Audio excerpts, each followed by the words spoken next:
Renungan Pagi, Yesus Nama di Atas Segala Nama, oleh Ellen G. White, 8 Desember 2024. Mari kita berdoa.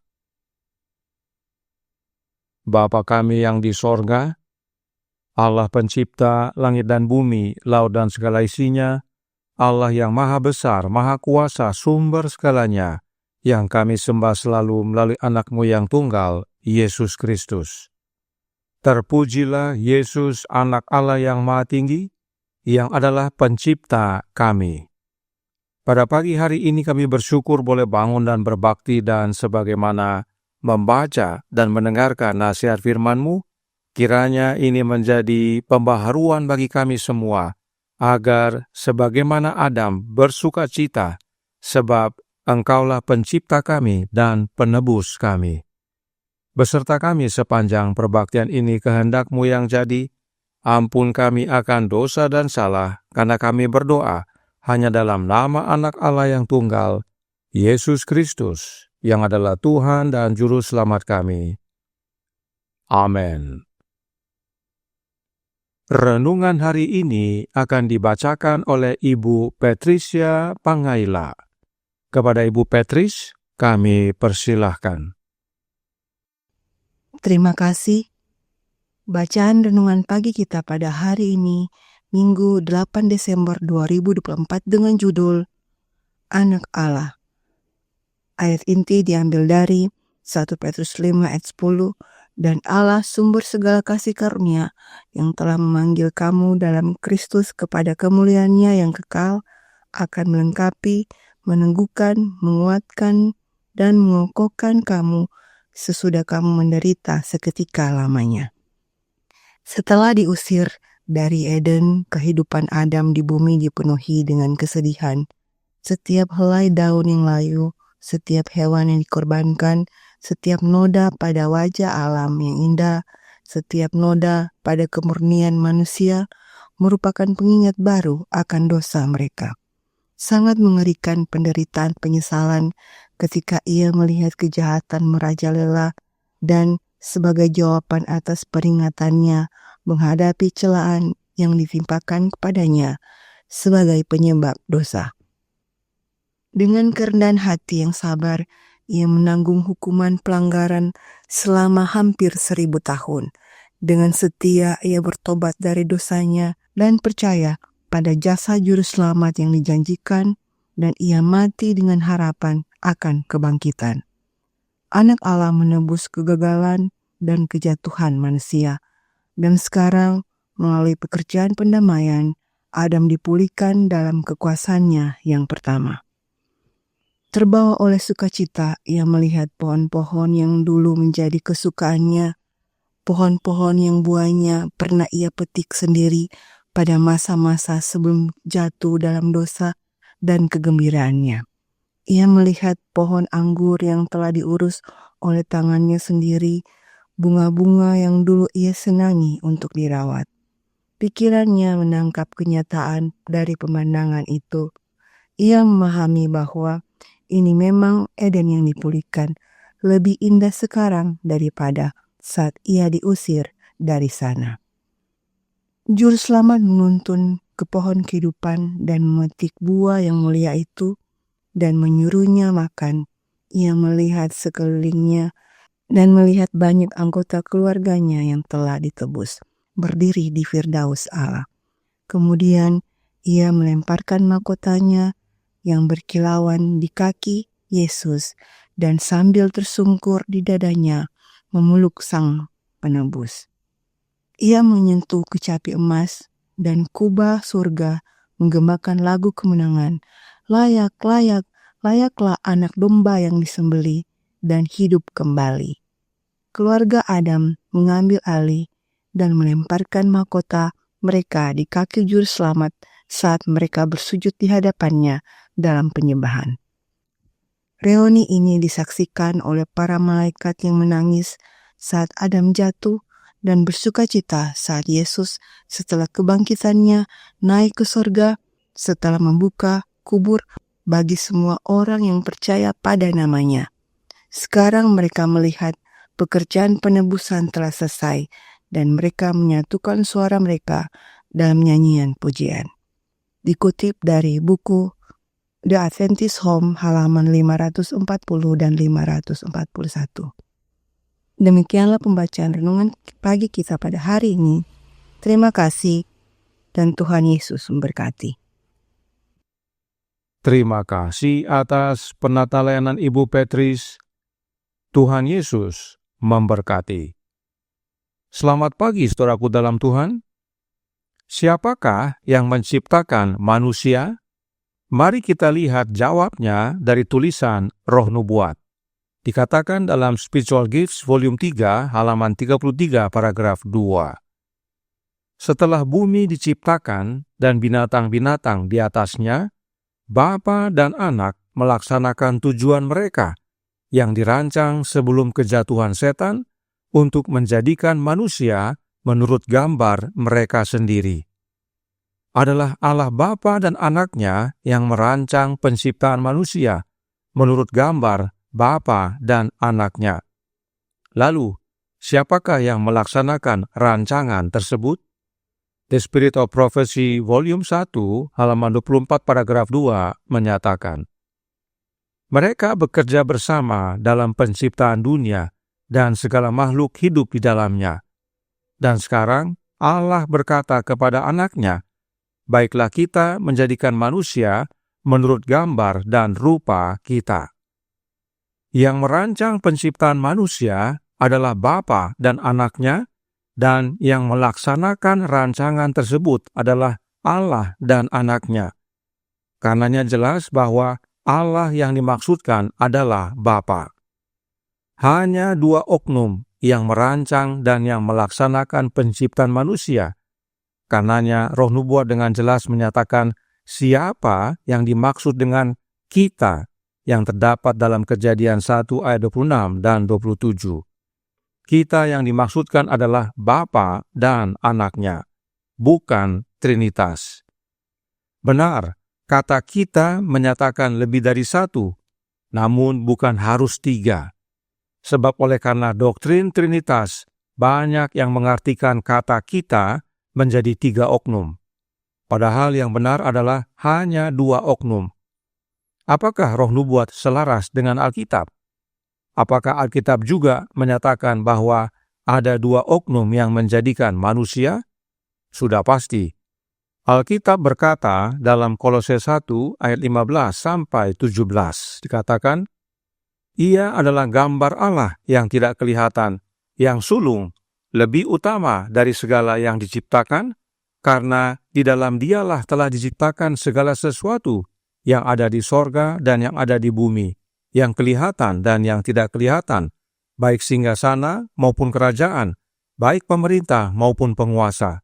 Segala sesuatu diciptakan oleh Dia dan untuk Dia. Ia ada terlebih dahulu dari segala sesuatu, dan segala sesuatu ada di dalam Dia. Siapakah Dia yang dimaksudkan oleh Paulus dalam ayat ini? Dia adalah Yesus Kristus.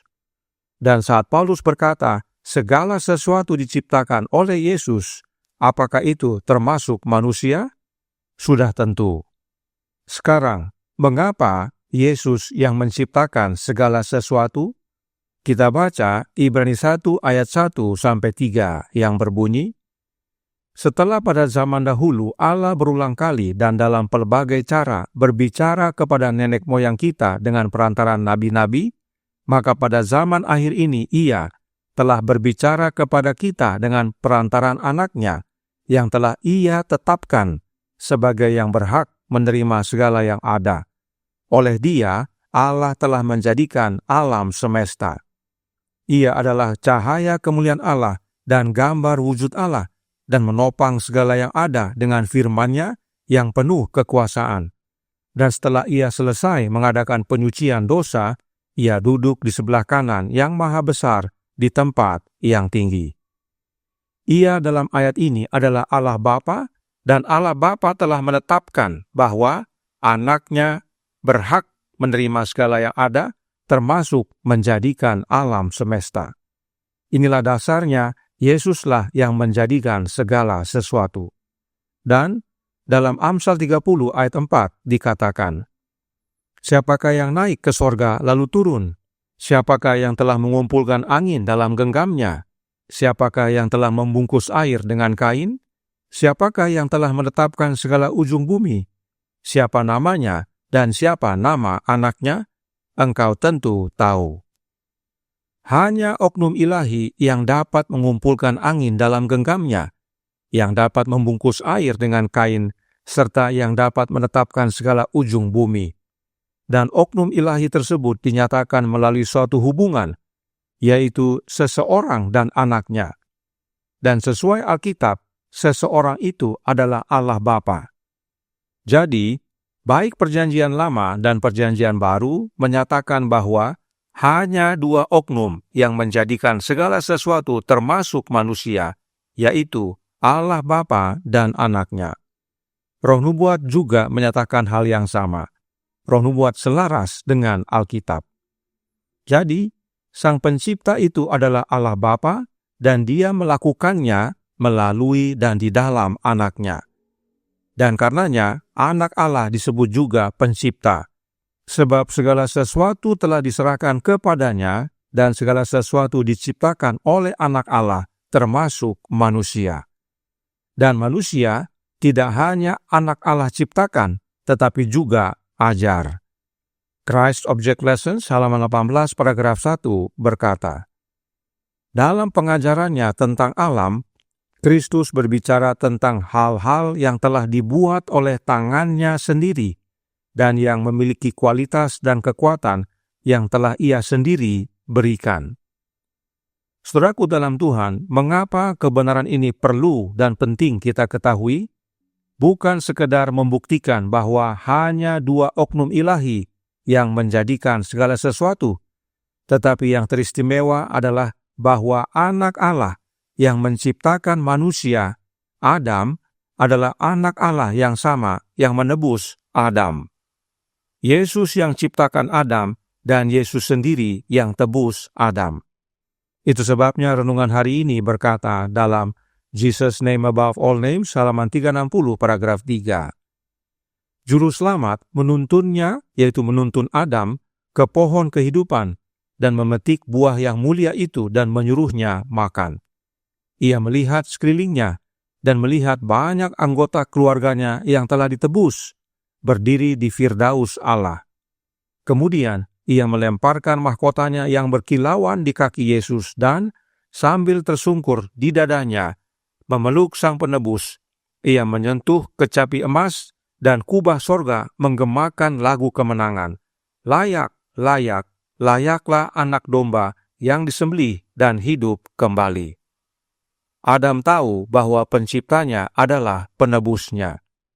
Karenanya Roh Nubuat berkata dalam The Spirit of Prophecy, volume 1, halaman 50, paragraf 2.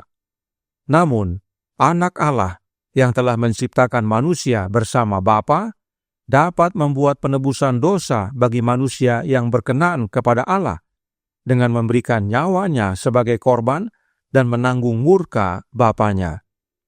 Para malaikat memberitahu Adam bahwa karena pelanggarannya telah mendatangkan kematian dan kesengsaraan, kehidupan dan keabadian akan terungkap melalui pengorbanan Yesus Kristus. Adam memahami akan hal ini.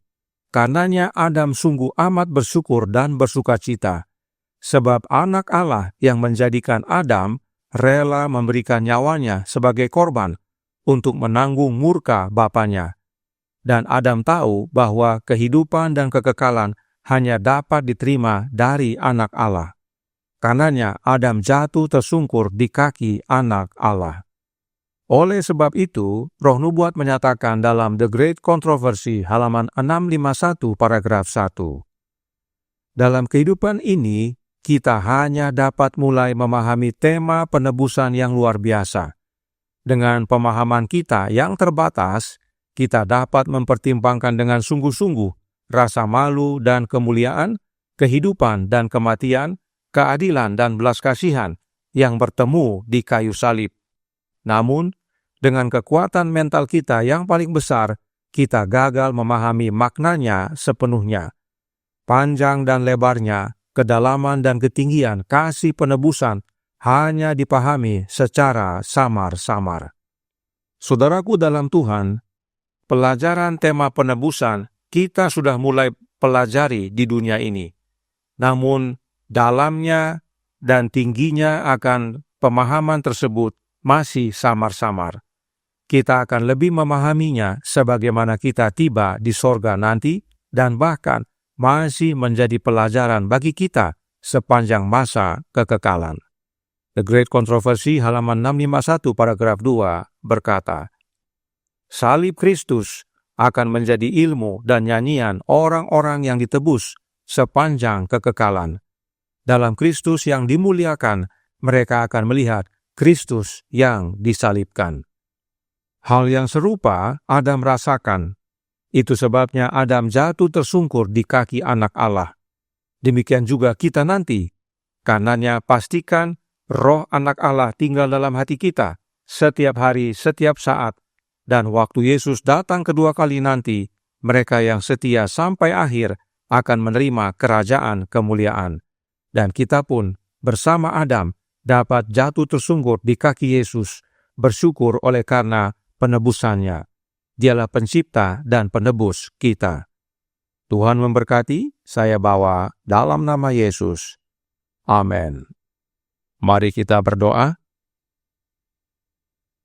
Bapa kami yang di sorga, Allah pencipta langit dan bumi, laut dan segala isinya, Allah yang maha besar, maha kuasa, sumber segalanya, yang kami sembah selalu melalui anak-Mu yang tunggal, Yesus Kristus.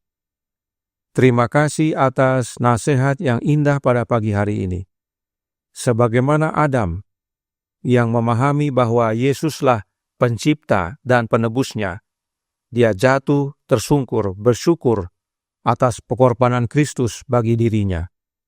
Dan kami pun dapat mengalami pengalaman yang sama, asal kami tetap teguh setia sampai akhir.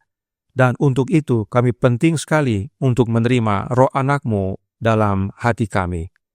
Karenanya tolong kami ya Bapa, karuniakanlah Roh Anak-Mu dalam hidup ini, dan biarlah kami semua yang percaya membuka hati, agar Kristus dalam hidup kami, itulah pengharapan akan kemuliaan, dan hari demi hari kami bertumbuh semakin serupa dengan Dia dalam karakter, dan pada akhirnya saat Dia datang kedua kali, kami boleh menerima keselamatan, dan bersama Adam jatuh tersungkur di kaki Yesus, bersyukur. Beserta kami sepanjang hari ini kehendak-Mu yang jadi, ampun kami akan dosa dan salah, karena kami berdoa hanya dalam nama Anak Allah yang tunggal, Yesus Kristus, yang adalah Tuhan dan Juru Selamat kami. Amin.